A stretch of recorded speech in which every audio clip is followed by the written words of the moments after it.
What's up, guys? You have reached Real Life and Law, fellas. My name is Eugene. Come on in. Let's talk a little bit while I get things situated. I got some new digs here. We're going to talk about it is the 19th, guys, Monday, January 19th, I believe. And it is Martin Luther King Day. It is a Monday. So you all join in. Let's talk about the day. Let's talk about what this day is and what it means to most of Americans as you're looking in on things. Let's talk about it and uh, see where we're at and what you think about uh, race relations. That's kind of what we want to focus on today. I will entertain questions. If you are looking in on me from different platforms, I have three different platforms that I'm streaming from. I hope. I never really know from time to time. If you really want your comments to be heard, you need to do it through my YouTube channel. Go to my YouTube channel and let's see what's going on there. And if you really, really, really want to talk, let's look at that channel and get your comments read. I will monitor some of the comments on the TikTok page that I have and also on Facebook.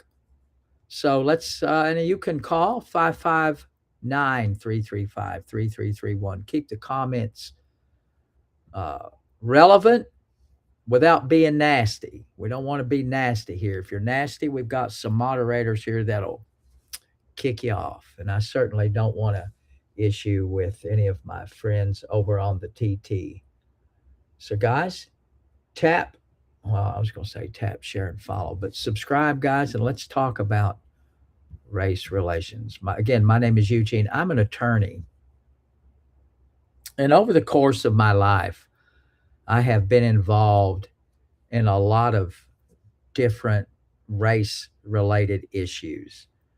As a young boy growing up, uh, primarily in Appalachia, I never really had that issue because, for the most part, if you look at the composition of most people where I live in Eastern Kentucky, there are not there is not a significant number of minorities in our area. They're just not. I One of the things that I do as a lawyer, I'm a grant writer, and from time to time when I write grants, we're constantly needing to look up demographics and things like that, and just to see um, with those demographics how many what the percentages of any given minority group are, because sometimes when you write a grant, you target specific populations in order to do what you say you're going to do when you write a grant proposal. So um, you're looking at roughly where we live in Kentucky, in Eastern Kentucky, probably less than 2% of the population. It has grown up. It has grown a little bit, but typically you're looking at about a 1.5 to 3% population base when it comes to minorities. And I'm talking about all minorities. Um, African American, Hispanics, Asians, primarily are the three types of minority groups that are in our particular neck of the woods, as they say. So, so I get a chance to. So as a young boy, I didn't have an opportunity to deal with race much, except that our area, and it kind of pains me to say that, I always heard the racial slurs and stuff when I was growing up. And unfortunately, my father was one that handled that type of language, but not on a daily basis. I wasn't bombarded by it. It was primarily just from time to time, I would hear the N word, I would hear other racial slurs. And it wasn't just confined to African Americans. Primarily, though, when my father was intoxicated, and some of the people in our area were extremely racist. That came out a lot when I was a young boy. Um, I'm a I had an occasion to write a short story about one particular area of where I live, and the particular holler, we live in hollers, so I'm gonna call it the what we call it, hollers. Hollers are is a section of the area, a little small road. It meanders through some mountains. There's only one way in and one way out. Little roadway generally follows the creek bank. That's what a holler is, in case you didn't know. But there's a particular area, uh, part of our where I was raised in my county, called Pigeon Roost. That was the name of the little name of the area. And in Pigeon Roost was a holler, and everyone knew it by the name of the N word, holler. N word, holler. Everyone called it that. It was so easy. And as a young boy, when I 14, 15 years old, I noticed these people were saying that word with no reservation at all. None. Zero. And I was always repulsed by that. And I just wondered how people do that. And I guess they do that because of isolation. Isolation, separation is a big driver when it comes to um, racism and things of that nature. Because if you're not faced with it, if you never see those types of people in your life, then it's easy to say those kind of things.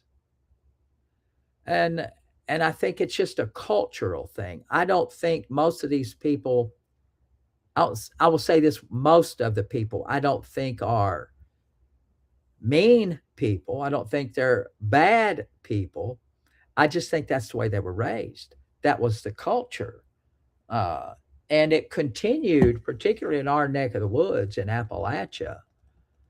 It continued to be that way because if you're not, if you don't have to face the individuals that you think are less than, then you don't have to worry about the way you conduct your business, the way you conduct your life.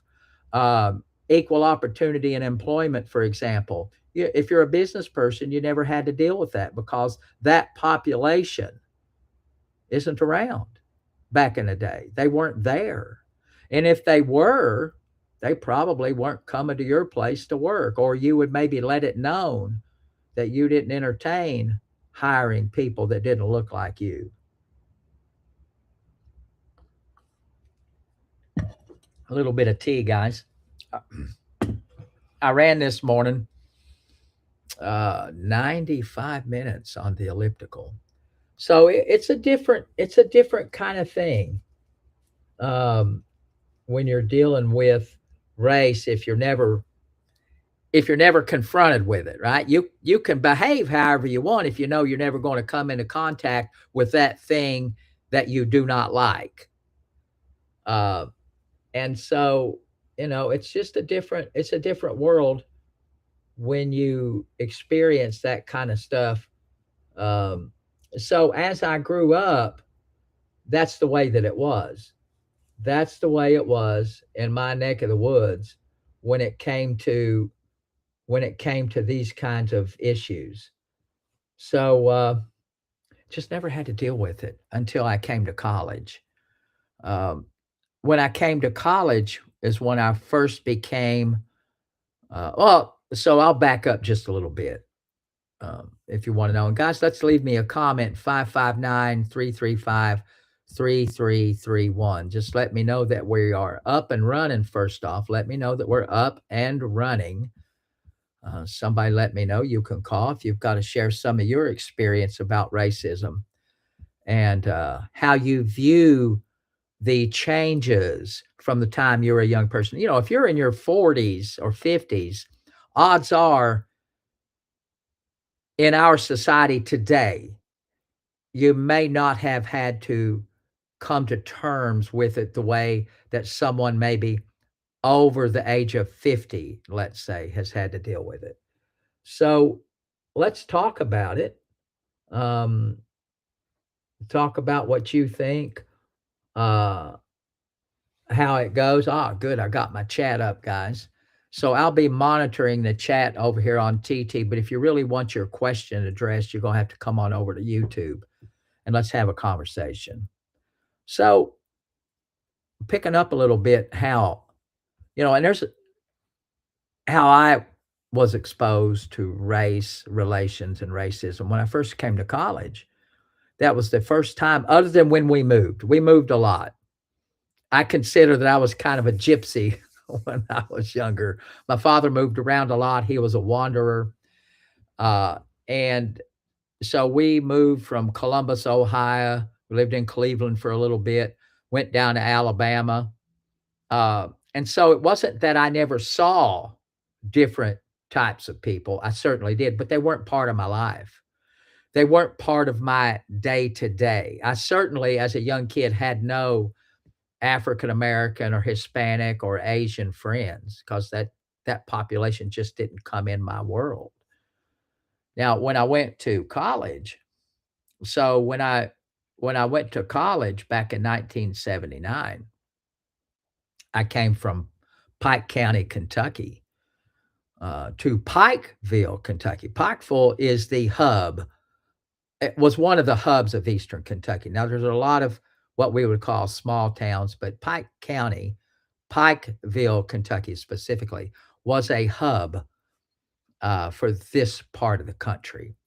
And so when I came to college, there were African American students at the college. There were Asian students. I remember some students from Taiwan.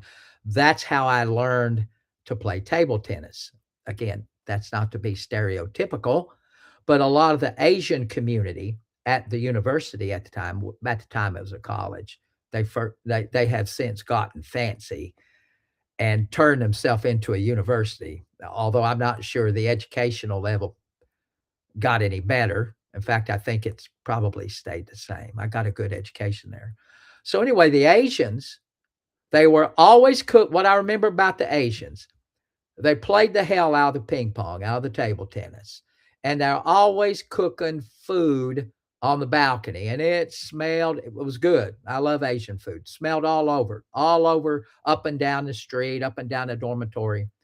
So the Asians were always cooking out there on their walks or grills, and they played table tennis. And I learned to play table tennis from some of the students that came from Taiwan. And of course, there was a lot of African American students. They were primarily athletic. They were in athletics. There were a few African American students when I was a freshman back in 1979 who were there to do other things. Sometimes, if you were a basketball player, then you might bring a brother or sister or a cousin or somebody with you while you played basketball. That wasn't unusual. You always bring your friends. If you're really, really good and the school's giving you a full ride, then you're going to bring a couple of your buddies with you so you don't get homesick.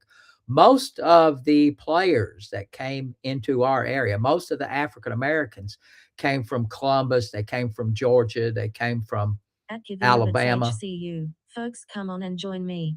Great podcast.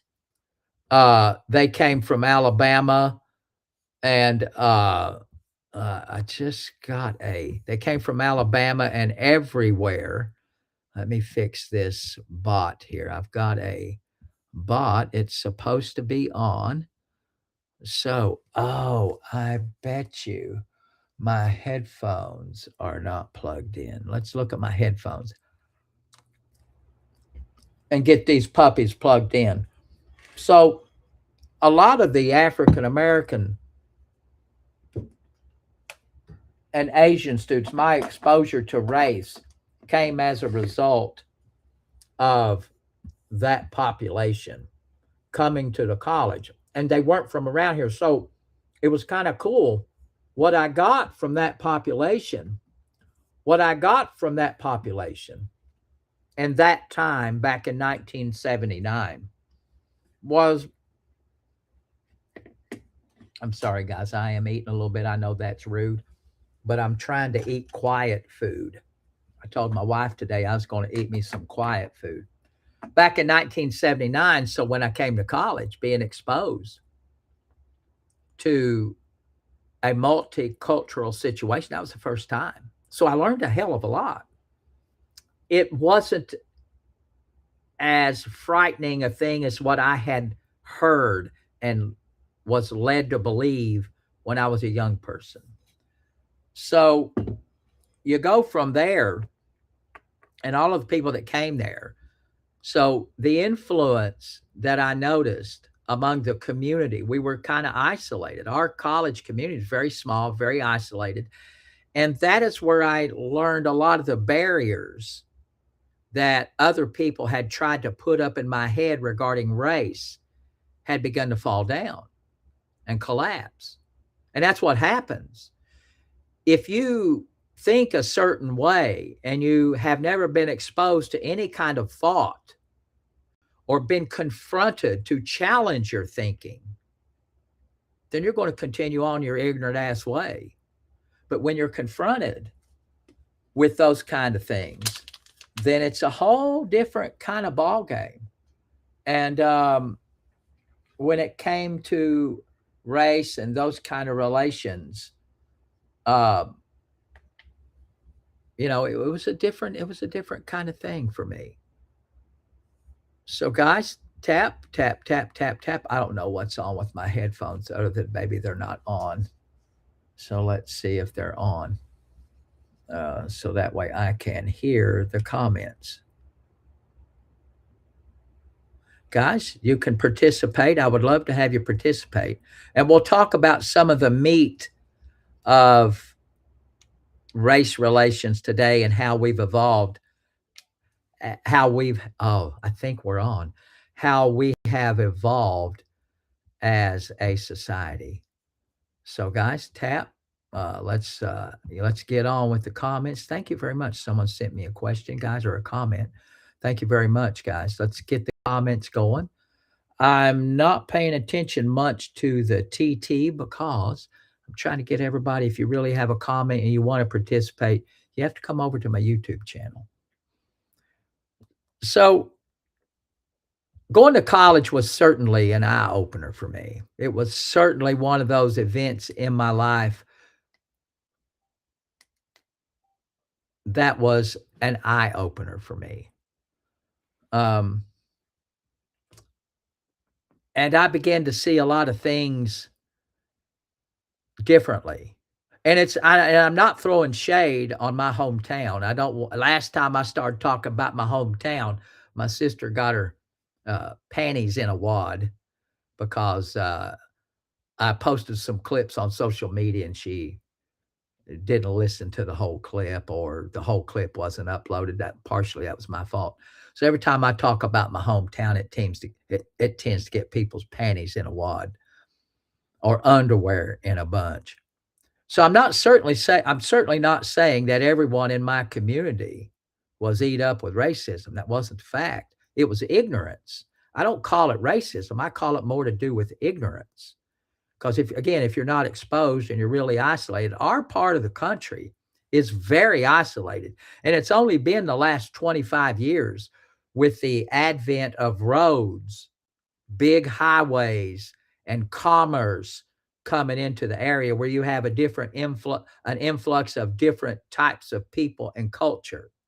That is what helps shape someone's impression on those types of issues, specifically race. So uh, we come to a point, I believe, just from what I've seen, and I've certainly done my own share of research when it comes to race and race relations. I prosecuted for 16 years in Mingo County, another very isolated part of the world. Wonderful people, but they suffered from the same issue, pockets of racism all throughout that area because they just weren't exposed.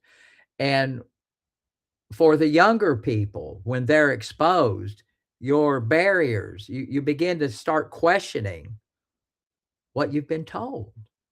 And and to put this on another level, separate from race, I was raised a Baptist. My father, my grandfather, was a Baptist preacher for about 50 years. Free will Baptist. Sat many a pew. Listened to my grandfather preach on the Bible. Some might say it never really took on to me, but I do love the baby Jesus. So the point is, it was a Baptist.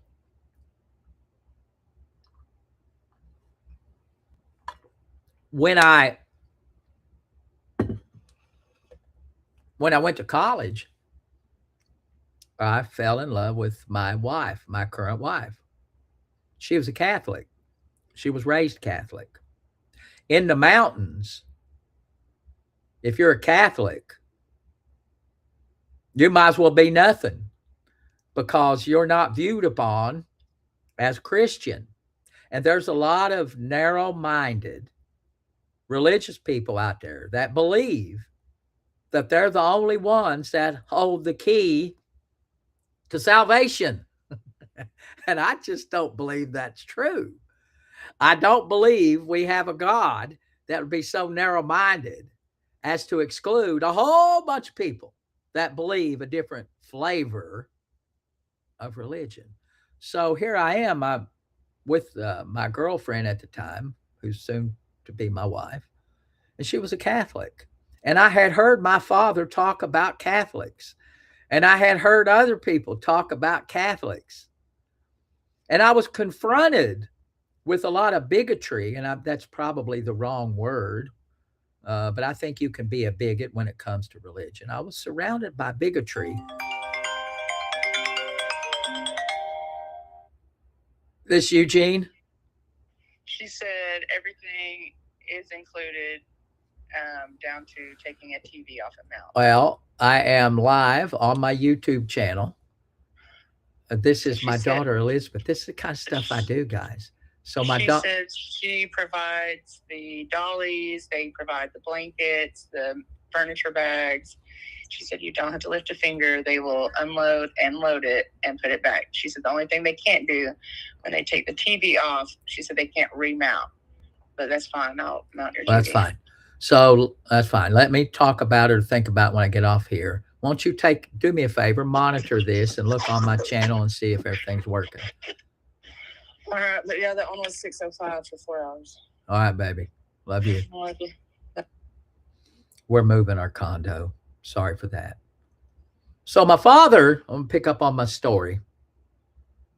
Guys, and you can leave a comment. Let's talk about your situation, your life. I don't want to sit here and blather on the whole daggone hour and a half or however long I'm going to be here because we're really going to talk about some of the seminal events that occurred that helped shape our nation when it comes to race relations. But I want to give you a little backdrop of who I am and how I come to believe the things that I believe.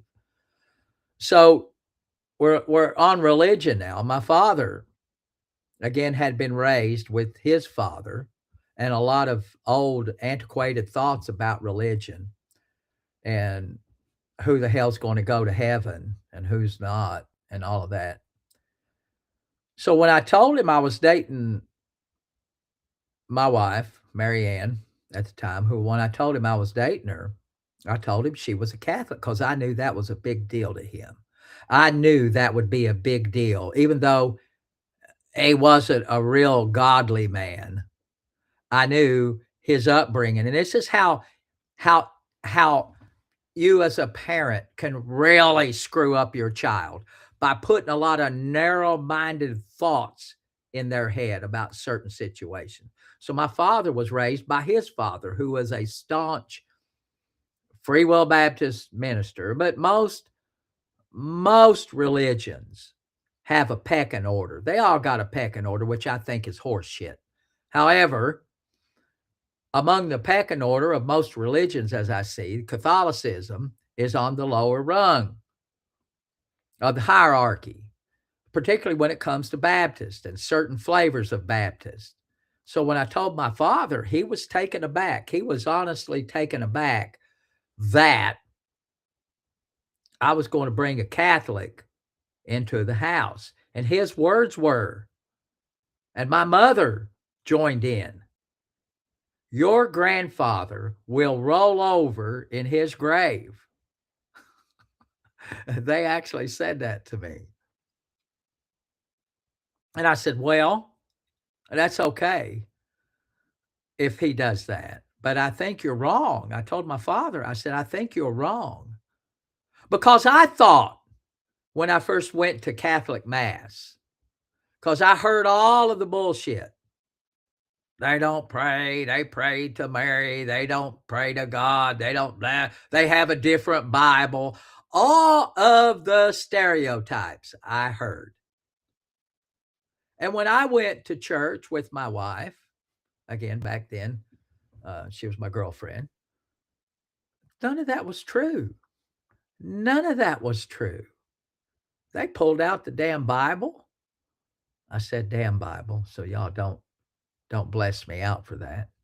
They pulled out their Bible. The priest was up there. He read from the same King James Version Bible that my grandfather read from. So then when you're sitting there and you're confronted with something different than what you were told as a child by the people that you love, when you are told something by these people that you love, and then something else confronts that thought in your head, you begin to wonder, these people had it all wrong. Why would they tell me this bunch of horse shit? Because it's not true. So I told my father that. I said, you were wrong. All of that stuff that grandpa, I called him Papa, what he told you is wrong. It's patently wrong. So when you confront someone and you tell them, and this is not just when it comes to race or religion, but anytime you tell someone, you confront their ideology, some people are not mature, most people are not mature enough to take what you're saying and step back and challenge their own thought. They push back, they get angry, they get mad because you are attacking them as a person. So my father, when I confronted him with those thoughts, he didn't like it. I was confronting him and his father. I was throwing shade on his father. So I understood that.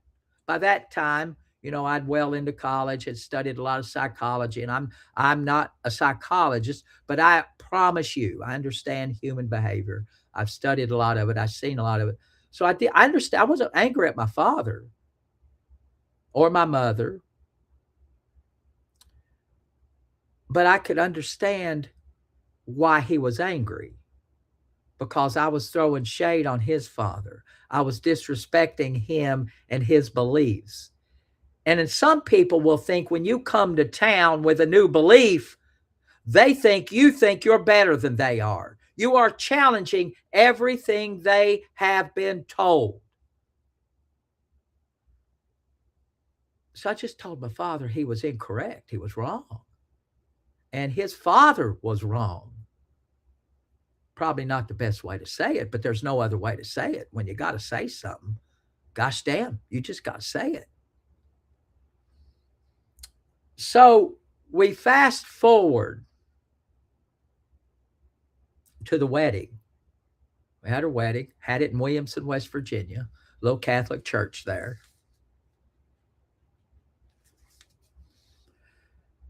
And my father and mother came. They didn't boycott the wedding. They didn't do some kind of stupid shit that you hear people do with politics and all that. Is boycott and shut people out of their life. In today's culture, you'd probably be shut out of some of your family's life because that's where we're at now. People can't stand and look at a different viewpoint without shutting you down or not engaging in an intellectual dialogue so that maybe they can learn something and expand their base of knowledge. My father and mother went to the to the uh, to the service, and we had Catholic mass during our wedding. My father said to me after the wedding, "This is my father." Very, we had that conversation. He got me aside and he said, "I want to apologize to you." My father didn't apologize to about much. He said, "I want to apologize to you because I was wrong." He said, "My daddy was wrong." He said, "You all pray to the same God. You read from the same Bible." I said, "Well, thank you." I said, "I'm glad you showed up. And so that way you know." He did say that getting up and down thing was a little bit troublesome. But he was confronted right there with a lot of shit that he had been taught. And he had to come to terms with it. He had to face it. And what's worse and what was so good about that is that he had to face not only his own beliefs, but he had to question his father and why his father would say those things to him. Race is the same thing. When you're raised in a certain culture and you have a certain mindset, and when you're confronted with it, you only have a couple of choices. You can shut totally down, or you can just maybe open yourself up to the thought that maybe you don't know every damn thing. And that maybe it's a good idea to sit there and listen for a while and keep your mouth shut and listen. So when it comes to race, it's the same thing in our neck of the woods. So I'm giving you a little bit of history and where I come from and what my perspective is on race. It's the same thing. I was raised with a lot of misinformation, we call it now, and prejudice. And that word, the N word, always repulsed me. And I wrote this short story about that holler, the N word holler. That short story, along with some others, earned me. I made a lot of money back in the day on those short stories, and I had to use that N word. I didn't like it, but it was necessary to talk about the way the people thought at the time and the horrible treatment up that holler. The rumor is, the rumor is there was a family of African Americans that lived up there. That's the rumor. And that they were asked to leave. And they didn't leave. And they were hanged. The whole family was hanged. I actually do not know if that is true. That is the legend. But even if it's not true, what a shitty thing to tell people. What a shitty thing to tell a young kid. I heard that story multiple times. What a hell of a thing to say about your area of the world, that you're going to do that. And when people would recount that story, they said it as easy as they said the N word. And that's just nuts. So, uh, crazy, just absolutely crazy. Test, test, test. All right, my headphones are working, guys. Woohoo! I can hear myself now. So, guys, tap. Give me a comment. So let me know what you think so far.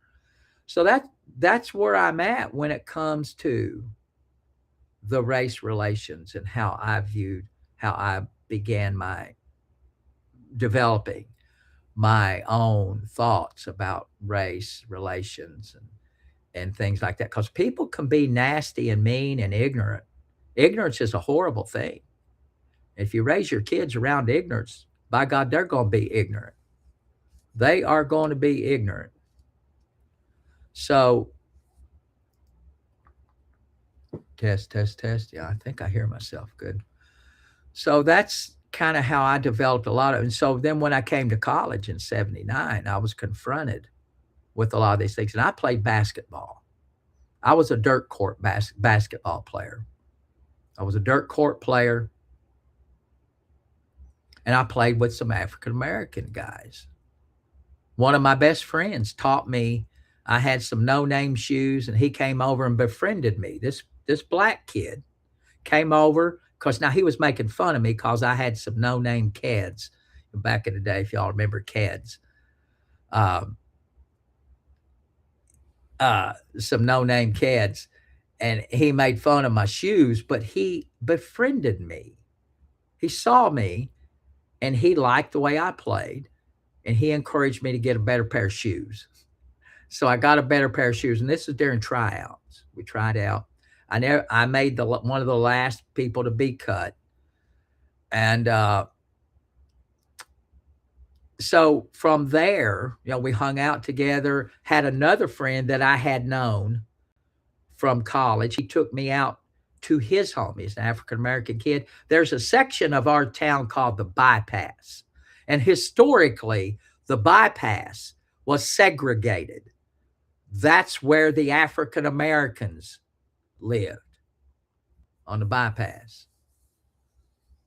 And so he would take me to his home and open me up to a whole different type of situation than I was used to. I had never been to an African American's house until my friend Timmy had taken me over on the Bypass. And his mother cooked for me, took me in. They treated me, over the years, treated me just like I was one of theirs. And so you learn a hell of a lot. And then if you kind of if you dig down deep, if you if you if you dig down deep into the history of race relations, you find some really troubling things in our country. However, though, I'm gonna go through some of these things. I really want you to send me a message. Let's talk about it. Send me a message, guys, on the YouTube, and let me know what you think. You can call me 559-335-3331, and we'll talk a little bit about it. So there's some interesting benchmarks. I did some research because I know a lot of this, but I put it out on my handy dandy phone. So we'll see if I can read it and see if I could read. I'm gonna prank around with my headphones again. They're they're not working the way that I had thought. So let's look at some of the. I think they're back on. Some of the benchmarks. We've got the benchmarks and when it comes to race in our country. We start off first with the big one. And you know what? I have to admit just a little bit of ignorance here. During the last political campaign, they kept talking about the 1619 project. Had no idea what the 1619 project was. Nary a clue. I had heard about it, and it was some kind of right wing conspiracy that the media had helped drum up. And we can talk about media and race here in a little bit. Someone don't let me forget. I so I know where they got the title. The title comes from that is the point in time which they have figured out that slaves first came to North America. Now you got to wonder, you can't just begin at 1619. You got to go back to the continent of Africa and a lot of the other places where the slaves came from. Who sold the slaves to those people that would eventually transport them to North America. Their own people did it. Their own culture did it. Sometimes their fathers, their mothers did it. So, but I'm not getting into that. But 1619 is the point at which a lot of historians have pinpointed when slaves first came to North America. Then we've got an 18. So now we go from 1619, and the next data point that I looked at that was relevant was the Dred Scott decision in 1957. So since the slaves had come on to the continent, the North American continent, there's been people that have tried to help get them their independence, gain them their independence. And there was always this tension about slave owners and people that weren't slave owners. And a lot of this came from the religious community, thank God. A lot of what we know about race came from and how race has evolved to the point that it is today was largely from the religious community. They have done so much to enlighten all of the ignorance out there, to kind of scrub it up, and they've confronted a lot of people. So religion gets a lot of props in our country's evolution when it comes to race and race relations. So you look at the Dred Scott decision, which was, what did I say, in 1857, I believe. Let's look at it. I don't want to mislead you. We're looking at 1857. Dred Scott was a slave.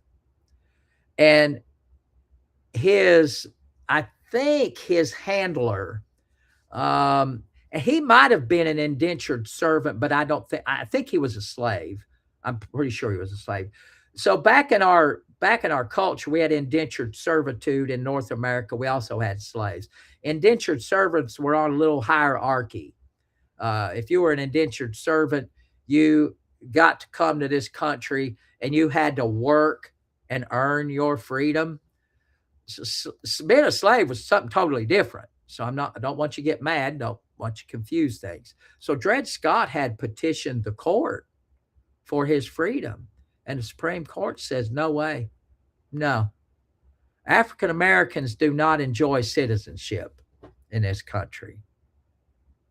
We can talk, I could give you a good historical perspective of what that case meant and how it transpired, but I'm not going to do that. But what you need to know is, so give it a look, the Dred Scott decision of 1857. And then we go on, they were denied, and a lot of people had tried and championed their course. So then we get down, so 1861, they've got from 1861 to 1865. We all know what happened there. The Civil War.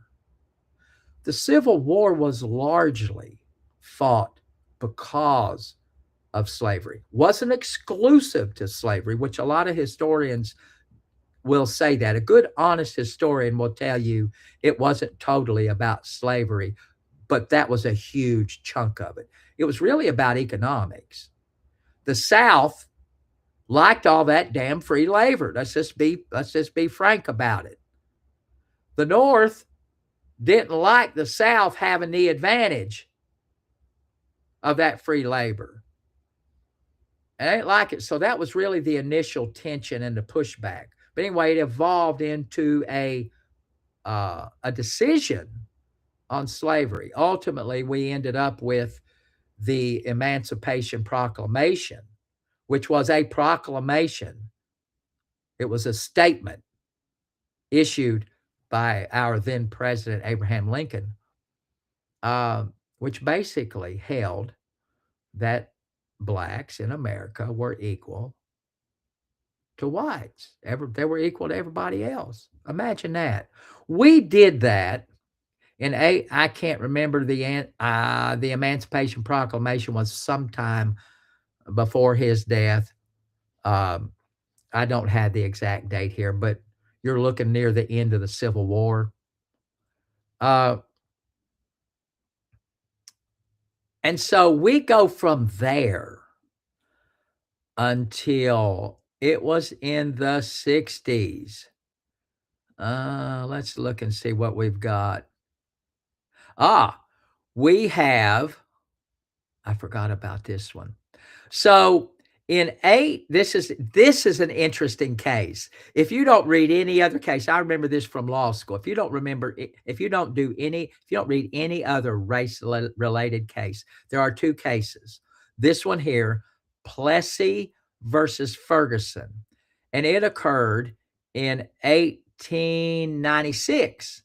1896. So we go from 1865, the end of the Civil War, to 1896, where we've had Plessy versus Ferguson. And in that case, the Supreme Court, they basically upheld segregation. It was a stamp of approval by the Supreme Court on segregation because it held that there could be, the government could have separate but equal facilities. Separate but equal. So you're going to have to, you want to remember that, because later on, we got a real big problem with separate but equal because the government didn't do it the way they should have done it. First off, it's bullshit. There's never separate but equal. It's just not. Anybody that says that I'm going to separate you, but I'm going to treat you equal, they're lying to you. The government lied to a bunch of people back then and said, we're going to do this. We believe that we can all coexist, but we got to have separate facilities, separate bathrooms, separate hotels, separate drinking fountains in public spaces. The most chilling thing, if you have a soul, the most chilling thing you could do for yourself is look at some of these old pictures where you see a water fountain that says blacks only. You see a sign hanging from a ceiling of a bathroom, blacks only. You look at that, and then I want you to think about where we've come so far, how we've come so far. Anybody that says that race has gotten worse is full of shit. They're trying to take your money and justify their own political position and existence. You cannot tell me when you look at those pictures. I remember seeing separate only water fountains as a boy. I never recognized it at the time, but I remember seeing them as a boy. Anybody that looks at those and can honestly say that they think that things have gotten worse when it comes to race relations is yanking your chain. They're lying to you, or they're totally misinformed. So we go to Plessy versus Ferguson. The only problem with Plessy versus Ferguson, it did acknowledge, the Supreme Court did acknowledge that maybe we need to try to get people to live together, to be together in the same place at the same time. But let's have separate facilities. That's still racism, because separate but equal was never equal. Never. And it never worked out. So, and if I might just interject a small story, back when I was a young boy, back in my hometown, one of the governmental agencies decided to put up athletic courts in each little voting district. Back when I was a boy, there were 6 voting districts, distinct little parts of the county. And so they were going to put athletic courts. So these athletic courts were basketball. They were equipped with for full length basketball. They had badminton lines. The courts were lined so that you could play badminton, tennis, and basketball. They even had stringers, net stringers, to where if you wanted to, you could string a net. They had nets. You could string a net and play badminton, whatever. So they had it there. It was what they called multi purpose. And I learned a big lesson back then about multi purpose. It's the same way with separate but equal. Multi purpose serves no purpose. Because when we were playing basketball, if somebody showed up with their tennis rackets or their badminton rackets, just one court now, and they wanted to play tennis, we just ignored the hell out of them. If I was playing basketball, they would be out there waiting. We just ignored the hell out of them. And sometimes it would create tension on that court. At Renee Schaefer D2J, I'm here. Now, thank you very much for the comment. I still don't know why my headphones are not working, but they are not working. I have no idea why. So anyway, there was a lot of tension. Oh, I know why. I didn't set up my let me see if I can do it on the fly here. I didn't set up my microphone, dag nabbit. I need to do that. So it set up a lot of tension among the people. I'm gonna have to remember to do that later. I'm not gonna do it now. I'll do it later. There was a lot of tension and a lot of fights broke out because multi-purpose served no purpose. And so if we look at separate but equal, that never worked either, because the states, particularly in a lot of these southern states, I'm going to call us all out. I'm going to call out the hillbilly nation here, so y'all don't get mad at me. But it's a fact. Separate but equal to some of these governors that were heads, that were leading a lot of these southern states, would short shrift the African American community by putting subpar bathrooms in. The hotels were always on the other side of town. You could not, as an African American, seek lodging in a hotel that was for whites only. What a horrible thing to tell somebody. Lunchroom counters were black and white. Buses, the African Americans had to sit in the back of the bus. That's where that term comes from. What a horrible thing to tell somebody. You are not good enough to eat at my table. You're not good enough to sleep in one of my beds.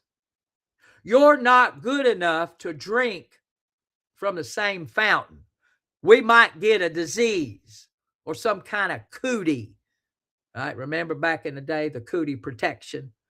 You got the cooties.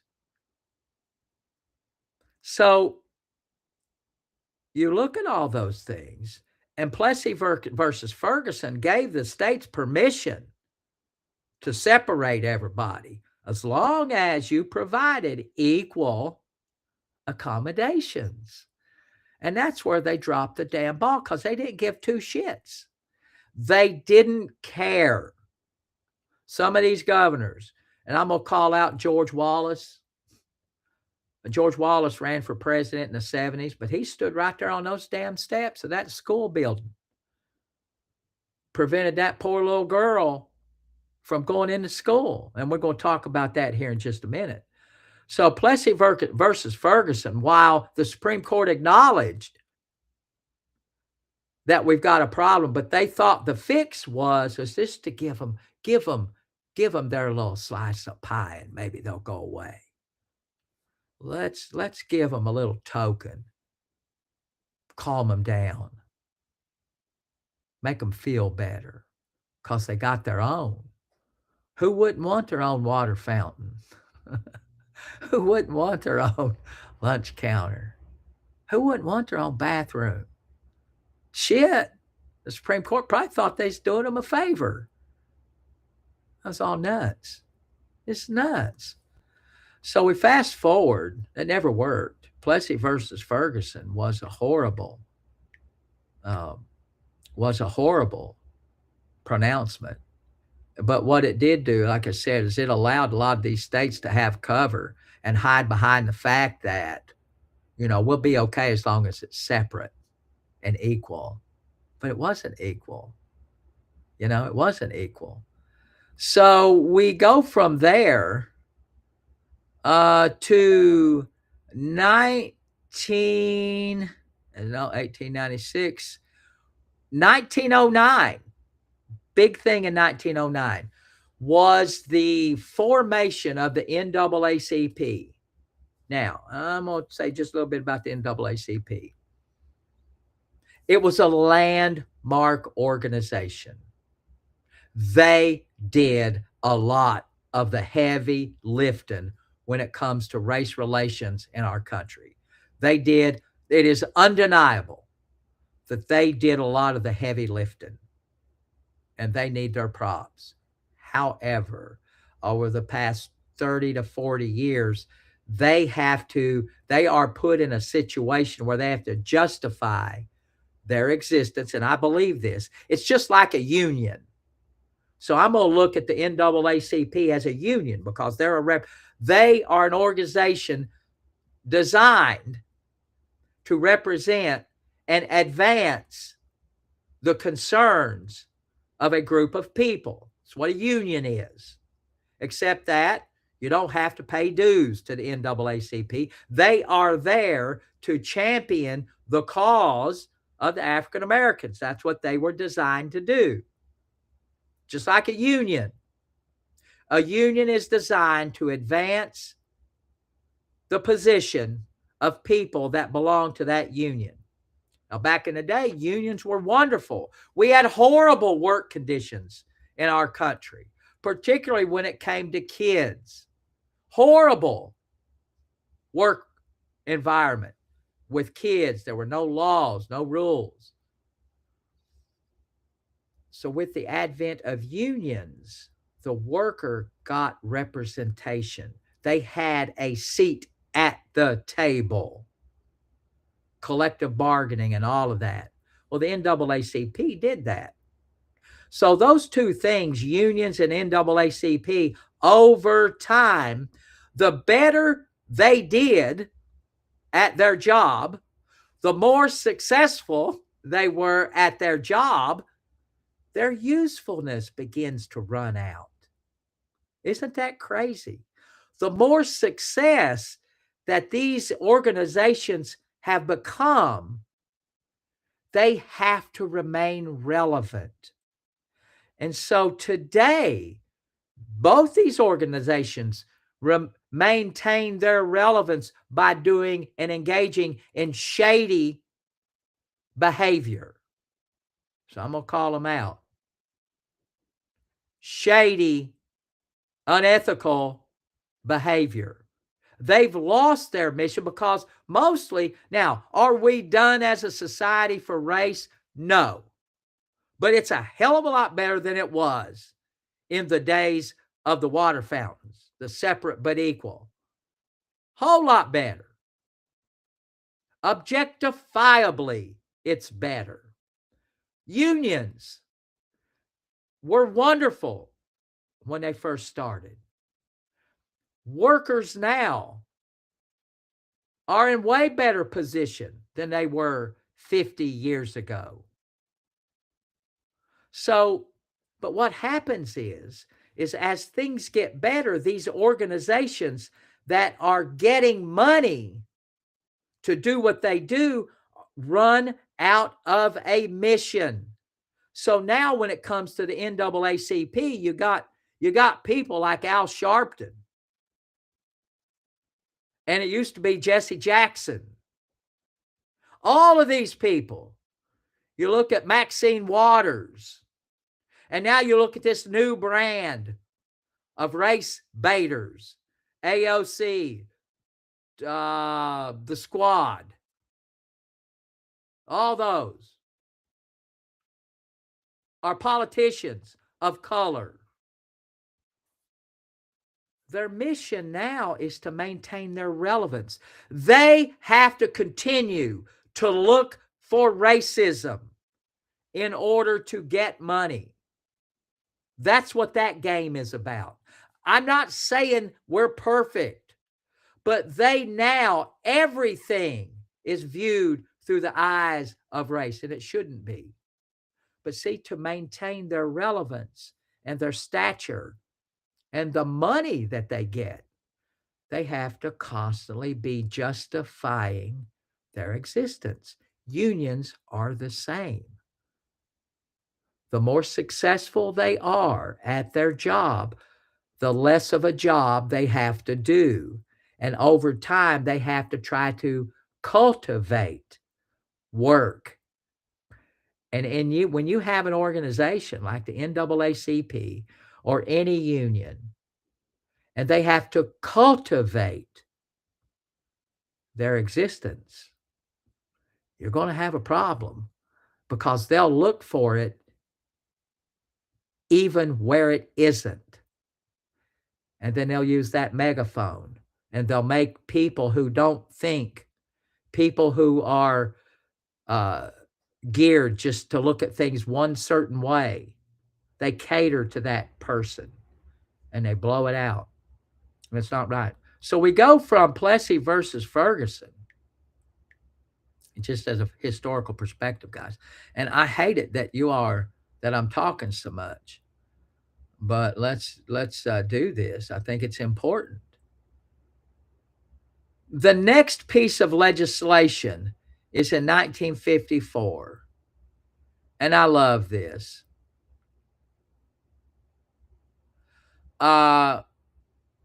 Brown versus Board of Education of Topeka, Kansas. That's where this case originated from. Little girl in Kansas. Governor Wallace stood on the doorsteps of a I think a university and allowed admittance from a African American kid. This took place in a public school setting. Brown was the little girl's name.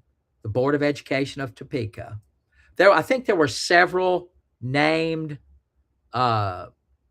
defendants in this, several named plaintiffs, but Brown was the one that got the headliner.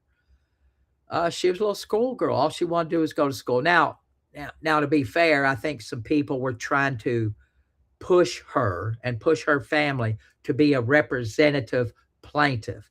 Anytime you have big cases going on, and this is kind of a little bit of a side, but I think it's instructive. Anytime you see these big cases and they have the names, the lawyers are always looking for a sympathetic plaintiff. They want a sympathetic person to be the poster for that piece of legislation. Well, the lawyers plucked this little girl out of Kansas.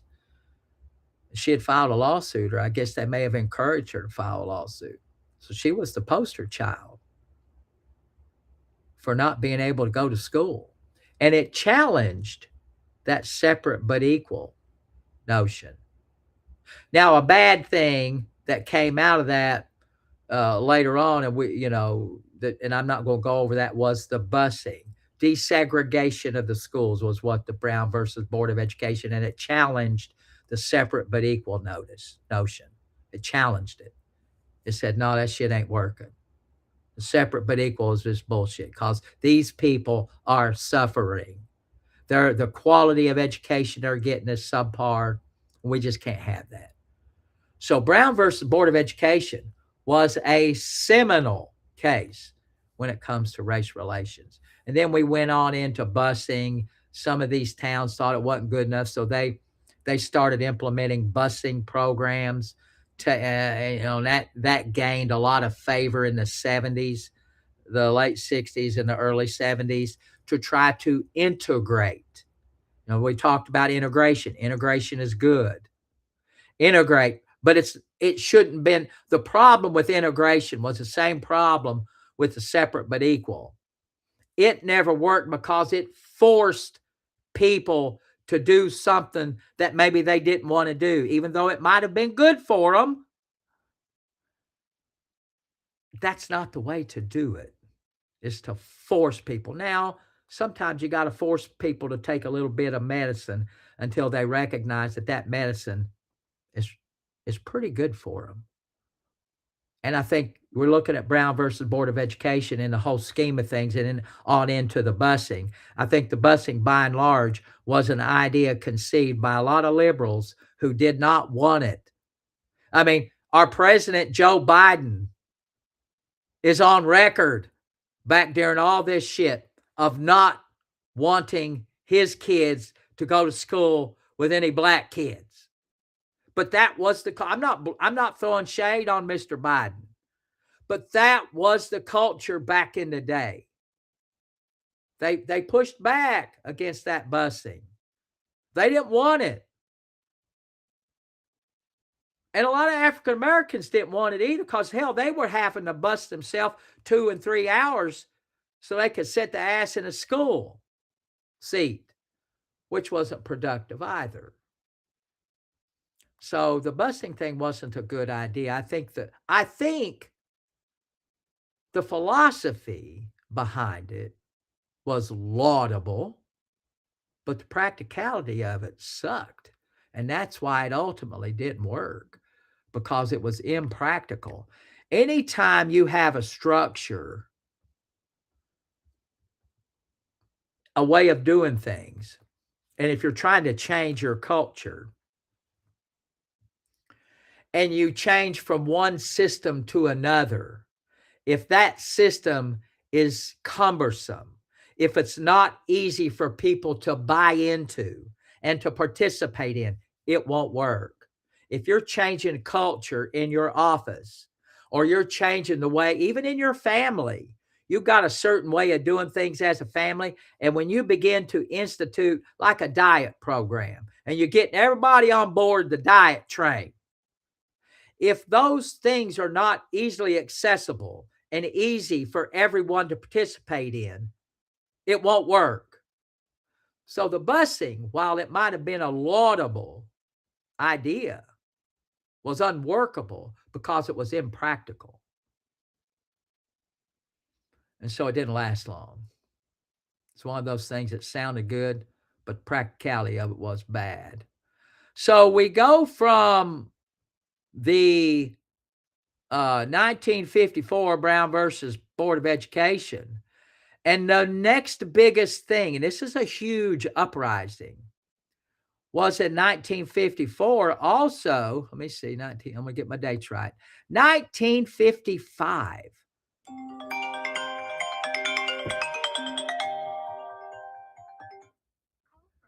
This is Eugene. To accept, press 1. To send a voicemail, press 2. Yeah, this is Eugene. You're on my show. What can I help you with? Well, they dropped the call. Sorry, guys. So you can call back. I apologize for that.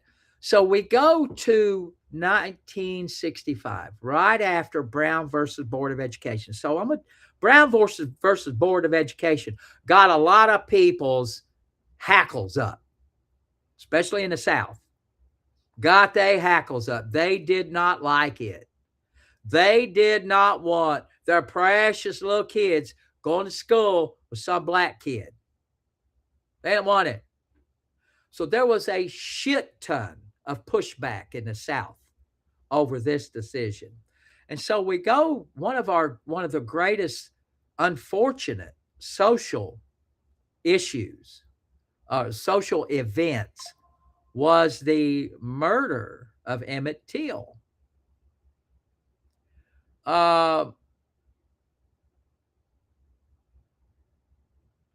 Emmett Till was an activist, a civil rights activist. He was one of those people that come from the East. I'm not exactly where he come from, but I know he didn't come from the South. He come down to the South where there was all kinds of trouble, and I think he was trying to expand voting rights, get people signed up to vote and all that stuff, getting people organized, because the day was coming. This Eugene? Hey.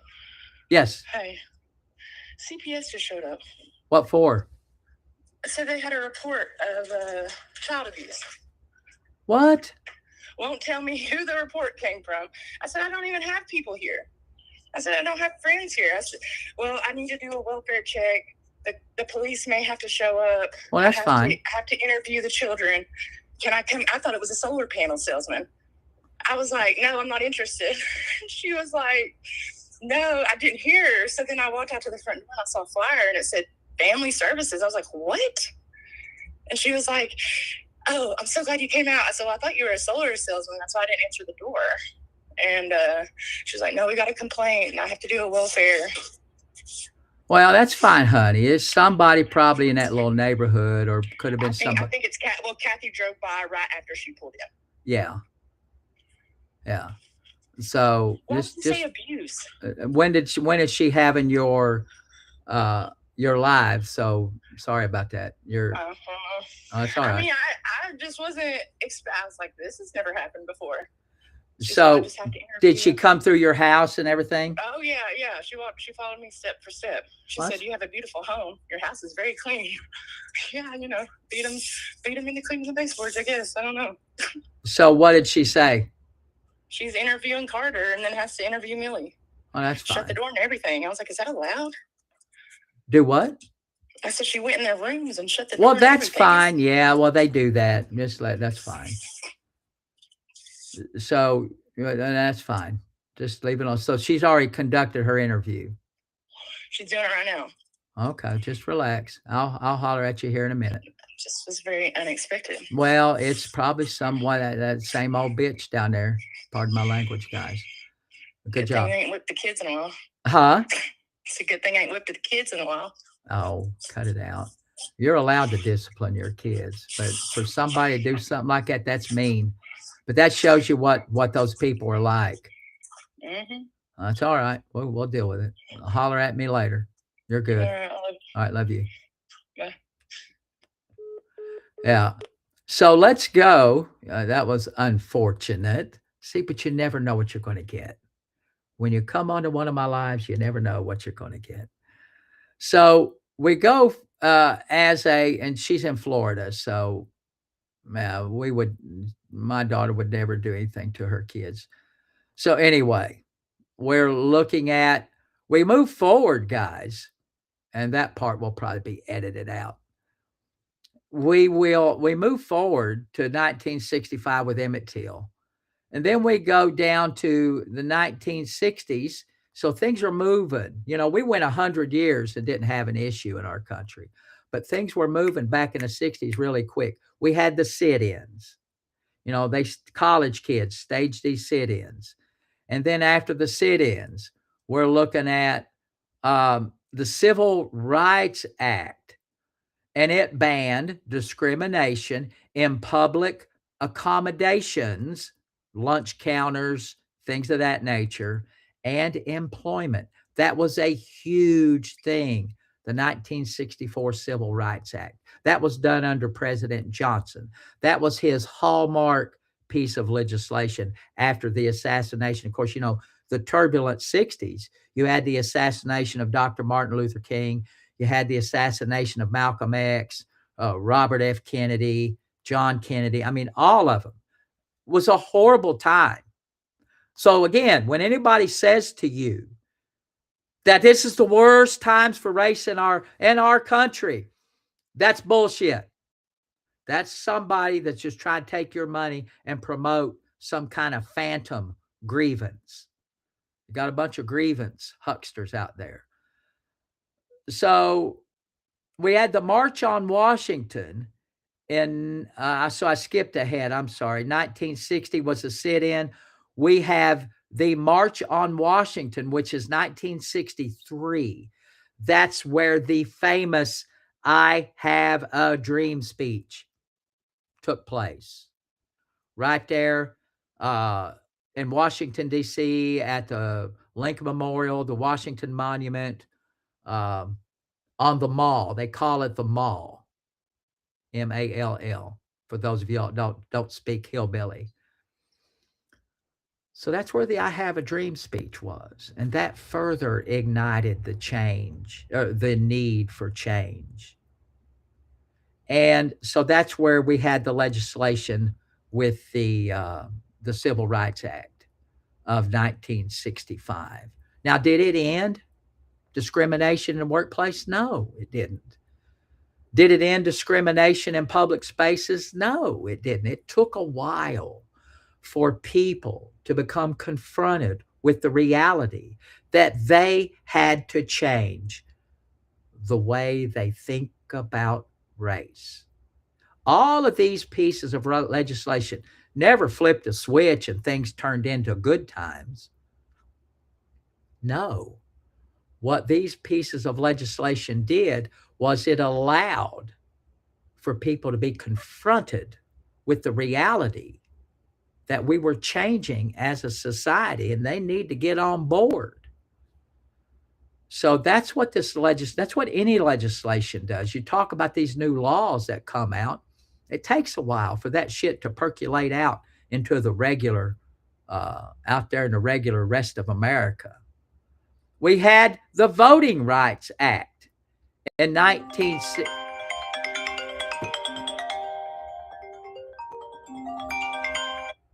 This Eugene.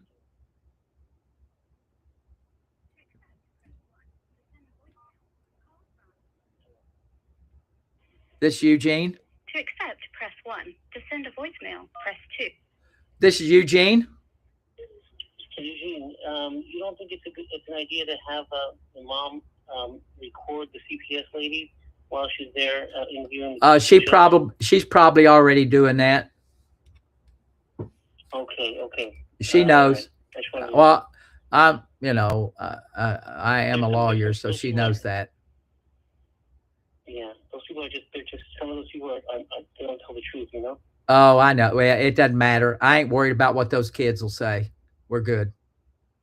All right. Thanks for the call. I appreciate it. Yeah. Somebody trying to give me a little advice, and I appreciate it.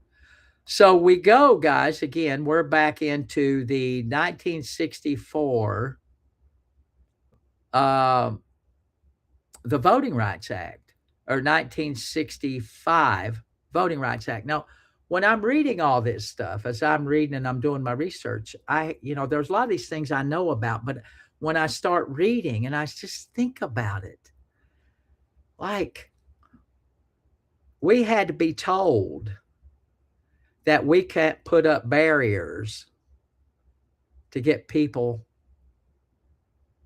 to vote because we had laws. Some states had laws.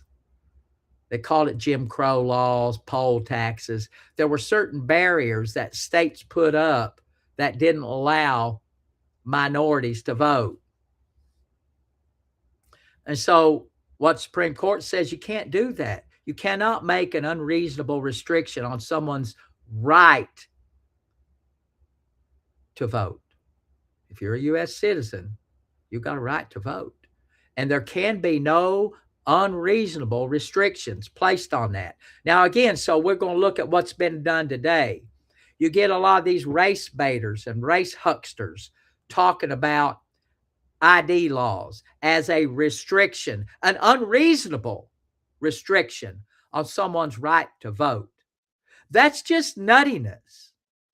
And I think most of America, and the Supreme Court has said, ID laws inherently are not racist. They are not an unreasonable restriction on someone's right to vote. Had all that kerfuffle in Georgia. They did that bullshit about the laws that the governor had instituted in the state house and legislature there in Georgia to streamline the voting process. And they were calling that racist. The court said, no, it's not. And what happened after that law? The talking heads and all the people in the media were saying, this will restrict the African American population from voting. It'll keep them from voting. It didn't. After that law was passed, there were record numbers of people that voted. So it's hogwash. It was bullshit. So pay attention. Anytime someone starts hollering racism, look at what they're hollering at. So we use these things because the Voting Rights Act did clear up a lot of this. Now, from time to time, states and cities have had to sue to make sure that these elections are free and fair. But if you think about it, we had to seek court intervention to get people the right, the basic right to vote, which is granted by virtue of us being a citizen. Nothing else needs to be shown. The fact that you're a citizen, you got a right to vote and participate in our democracy. So, and when I look at stuff like this and I think back, you know, and just in a whole nother thing, it's similar.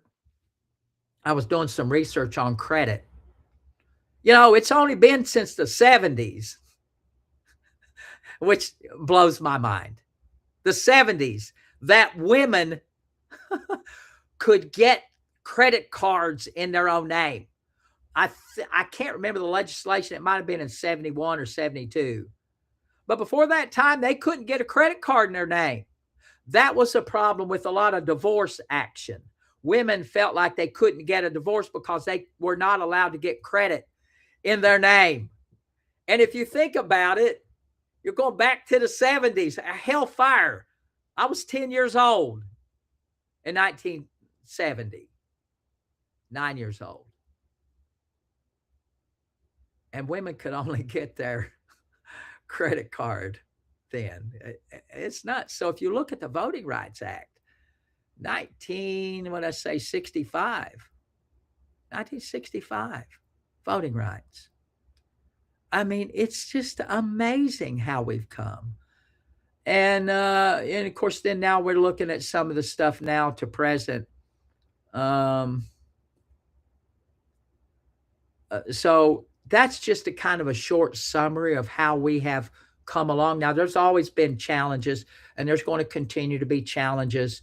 Gerrymandering, you look at the way they're trying to organize these states and carve out, every politician wants to carve out their own voting block. And they do that by that process of gerrymandering, getting their own section of the world so that way they can control it. A lot of people are challenging that on basis of race, and there might be some validity to that. But all of those cases are going to come and go. But so you just have to be aware of how far we have come as a society when it comes to race.